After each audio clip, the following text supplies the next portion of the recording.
অসুস্থ সাইফ আলী খানকে দেখতে শুটিং শেষ করে ছুটে গেলেন হাসপাতালে বাংলার megastar Shakib Khan. Hello viewers, আসসালামু আলাইকুম। কতটা সত্য কতটা মিথ্যা সবকিছু আলোচনা করব, তাই সম্পূর্ণ ভিডিওটা দেখতে থাকুন। এই মুহূর্তে সিনেমার শুটিং এর জন্য তিনি ভারতের মুম্বাই অবস্থান করছেন, আর সেখান থেকে ঢাকায় সিনেমার মেগাস্টার শাকিব খান ছুটে গেলেন হাসপাতালে সাইফ আলী খানকে দেখতে। ঠিক এইরকমই একটি ছবি আপনারা দেখতে পাচ্ছেন। তো দেখেন, সামাজিক যোগাযোগ মাধ্যমে এই ছবিটি ভাইরাল হয়েছে। বাট আপনারা যে ছবিটি দেখতে পাচ্ছেন, সাইফ আলী খানের পাশে শাকিব খান বসে আছে।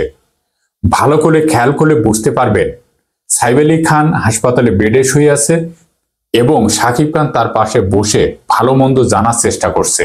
ছবিটি দেখে এরকমই মনে হচ্ছে, তাই কি?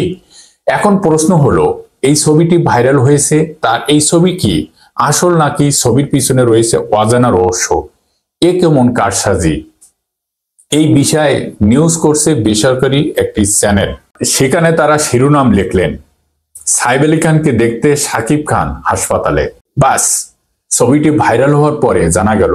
বাট মূল খবর হচ্ছে, এখানে কয়েকদিন আগেই মধ্যরাতে সাইফ আলী খানের বাড়িতে হামলা করে দুর্বৃত্তরা এবং সাইফকে ছুরি দিয়ে আঘাত করা হয়।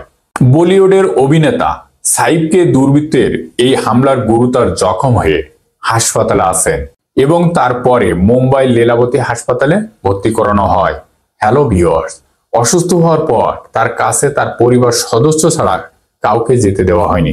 তবে সোশ্যাল মিডিয়ার কিছু ছবি ভাইরাল হয়, সেখানে দেখা যায় শাকিব খান সাইফ আলী খানের পাশে মন খারাপ করে বসে আছে এবং সালমান খান শাহরুখ খানের মতন তারকারা ছুটে যায় হাসপাতালে। এমনটি দেখানো হয়েছে ছবিটিতে। এটা সম্পূর্ণ মিথ্যা। এটা মূলত বর্তমান প্রযুক্তি এআই দিয়ে তৈরি করে সেখানে বসিয়ে দেওয়া হয়েছে শাকিব খানকে। হ্যালো ভিউয়ার্স, তো বুঝতেই তো পারছেন এটা সম্পূর্ণ মিথ্যা খবর। ওভারঅল ভিডিওটা ছিল এ পর্যন্ত।